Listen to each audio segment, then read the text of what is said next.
ଆଜିକାଲି ସବୁ ଲୋକ ସେମାନଙ୍କ ପିଲାମାନଙ୍କୁ ଭଲ ସ୍କୁଲରେ ଇଂଲିଶ ମିଡ଼ିୟମରେ ପଢ଼େଇବାକୁ ବ୍ୟସ୍ତ, କିନ୍ତୁ ତାଙ୍କର ବରଂ ସେ ପଢ଼େଇବାରେ ପୋଜିସନ୍ ନଥାଉ। ସେମାନେ ଭାବନ୍ତି କ'ଣ, ଆମେ ପିଲାଟାକୁ ଯଦି ଇଂଲିଶ ମିଡ଼ିୟମ ବା ବଡ଼ ସ୍କୁଲରେ ପଢ଼େଇବୁ ତାହେଲେ ଆମ ପିଲାଟା ବଡ଼ ହୋଇଯିବ, ଆମକୁ ସାହାଯ୍ୟ କରିବ। ଆଜ୍ଞା, ସେଇଟା ବୃଥା କଥା। ଆପଣ ଯାହା ସେଇ ଅନୁସାରେ ଆପଣ ଯଦି ପିଲାଙ୍କୁ ପଢ଼େଇବା ସହିତ ତାକୁ କାମରେ ଯୋଗ ଦେବେ ତାହେଲେ ଆପଣ ପରିବାରଟି ସୁଖରେ ରହିବ ଏବଂ ଆପଣ ବହୁତ ଦିନ ପର୍ଯ୍ୟନ୍ତ ବଞ୍ଚିପାରିବେ। ଆଉ ଆପଣ ଭାବୁଛନ୍ତି ପିଲାଟାକୁ ଶିକ୍ଷିତ କରିଦେବି, ସିଏ ଗୋଟେ ବ୍ୟାଙ୍କରେ ଚାକିରି ପାଇଯିବ, ରେଲୱେରେ ଚାକିରି ପାଇଯିବ, OS ଅଫିସର ହେଇଯିବ, କି ଆଉ ଗୋଟେ ବଡ଼ ଅଫିସର ହେଇଯିବ, ଇଞ୍ଜିନିୟର ହେଇଯିବ, ଡାକ୍ତର ହେଇଯିବ, ସିଏ ଆପଣଙ୍କର ଦୁଃଖ ବୁଝିଦେବ। ସିଏ କାହିଁକି ଆଜ୍ଞା ବୁଝିବ? ଏଇଟା ତ ମଣିଷର ପ୍ରକୃତି। ଯିଏ ମଣିଷ ଉପରକୁ ଯିବାକୁ ଚେଷ୍ଟା କରିବ ତଳ ଲୋକଙ୍କ ବେକରେ ମୁଣ୍ଡରେ ଗୋଡ଼ ଥୋଇକିନି। ତେଣୁ ଆପଣ ଯେତେବେଳେ ତାକୁ ପଢ଼େଇବେ ସିଏ ଆପଣଙ୍କର ନିଜର ହେଇ ରହିବନି କେବେ ହେଲେ।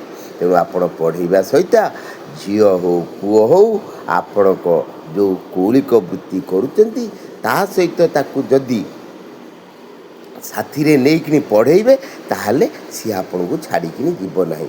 ସିଏ ଯେତେବେଳେ BA MA ଇଞ୍ଜିନିୟର ପଢ଼ିବ ଆପଣଙ୍କ କୌଳିକ ବୃତ୍ତି ସହିତ ମଧ୍ୟ ସିଏ ଆଟାଚ୍ ହେଇଯାଇଥିବ।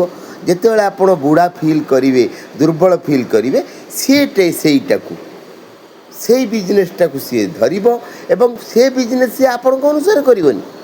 ସେ ବିଜନେସ୍ଟାକୁ ତାହାର ବୁଦ୍ଧି ଯେଉଁ ସିଏ ଗ୍ରହଣ କରିଛି ପଢ଼ିଲା ପାଇଲେ ସେଇ ଟାଇପ୍ର ବୁଦ୍ଧି ଖଟେଇ ସେ ବିଜନେସ୍ଟାକୁ ବଢ଼େଇବ। ଆପଣ ବରା ପକୁଡ଼ି ଛାଣିକିନି ପୁଅକୁ ପଢ଼ଉଛନ୍ତି, ଆଉ ପୁଅ ଯଦି ସେଇ ବରା ପକୁଡ଼ି ଛାଡ଼ିବା ଟାଇମ୍ରେ ବି ପାଠ ପଢ଼ି BA ପାସ୍ କରେ କି ଇଞ୍ଜିନିୟର, ସିଏ କ'ଣ ଆଉ ବସିକିନି ସେଠି ଛାଣିବ ନା, ସେ ବରା ପକୁଡ଼ିକି ଅନଲାଇନ୍ରେ ବିକିବ ବା ଫ୍ରାଞ୍ଚାଇଜ୍ ଦେଇ ବିକିବ ଏବଂ ସେ ଅଟୋମେଟିକ୍ ବଡ଼ ହେବ। ତେଣୁ ଆପଣ ଯେଉଁ ଭାବିବେ ନାହିଁ ମୁଁ ବରା ପକୁଡ଼ି ଲାଇନ୍ରେ ମୋ ପୁଅକୁ ଡାକ୍ତର ଲାଇନ୍ରେ ଦେଇଦେବି କି ଚାର୍ଟାର୍ଡ ଆକାଉଣ୍ଟାଣ୍ଟ କରିଦେବି, ଇଞ୍ଜିନିୟର କରିଦେବି, ତାହେଲେ ସେଇଟା ସମ୍ଭବ ନୁହେଁ। ସେଇଟା ଯଦି ସମ୍ଭବ ହେଇଗଲା ତ ଭଲ, ସେ ସମ୍ଭବ ହେଲେ ବି ସିଏ କେଉଁଠି କାମକୁ ନୁହଁ, ସେ ପିଲାଟି ଆପଣଙ୍କୁ ଭାଗିକିନି ପଳାଇବ। କାହିଁକିନା ଆଜିକାଲି ଯେମିତି ହେଲାଣି ପିଲାମାନେ ଆଉ ବାପା ମାଆଙ୍କୁ ଦେଖୁନାହାନ୍ତି। କାହିଁକିନା ପିଲା ଯେତେବେଳେ ମଣିଷ ହେଇକିନି ଚାକିରିଟେ କରିବ କି ଯାହା କରିବ ସିଏ ଭାବିବ ଆ ଦେହରେ ବାପା ମାଆଙ୍କର କ'ଣ ଅବଦାନ। ମୁଁ ତ ନିଜେ ହେଇଛି, ଏ ଶୁଖୁଲା ରୁଟି ଡାଲମା ପଖାଳ ଗଣ୍ଡେ ଖାଇବାକୁ ଦେଇଥିଲା ବାପ, ସେଇଥିରେ କ'ଣ ମୁଁ ହେଇଗଲି ନା। କିନ୍ତୁ ସିଏ ବୁଝିପାରୁନି ଯଦି ଆପଣ ତାକୁ ଶୁଖୁଲା ଡାଲମା ନ ଦେଇ ଶୁଖୁଲା ରୁଟି ନ ଦେଇ ବିଲରେ ଖଟେଇଥାନ୍ତେ କଞ୍ଚା ଲଙ୍କା ତୋରାଣି ଦେଇ ବା ଆପଣ ଜଳଖିଆ ତିଆରି କରେଇଥାନ୍ତେ, ଜଳଖିଆର ମାନେ ଭଲ ଜଳଖିଆର ଯେଉଁ ବଞ୍ଚୁଛି ଜିନିଷ ଖାଇବାକୁ ଦେଇ, ତାହେଲେ ସିଏ କ'ଣ ଆଜି ସେ କଥା କହିଥାନ୍ତା? କହିନଥାନ୍ତା।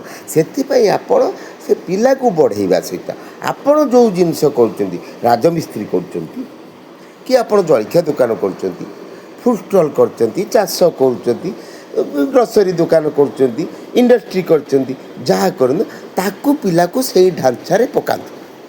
ଯାହାଫଳରେ ସିଏ ପାଠ ପଢ଼ିଲେ ବି ତାକୁ ଆଉ ଲାଜ ମାଡ଼ିବ ନାହିଁ, କାହିଁକିନା ସେ ଢାଞ୍ଚାରେ ପଡ଼ିଯାଇଥିବ ଏବଂ ପଇସା ରୋଜଗାର ଶିଖି ଯାଇଥିବ। ତେଣୁ ସିଏ ପଇସା ଆଉ ଖର୍ଚ୍ଚ କରିବନି।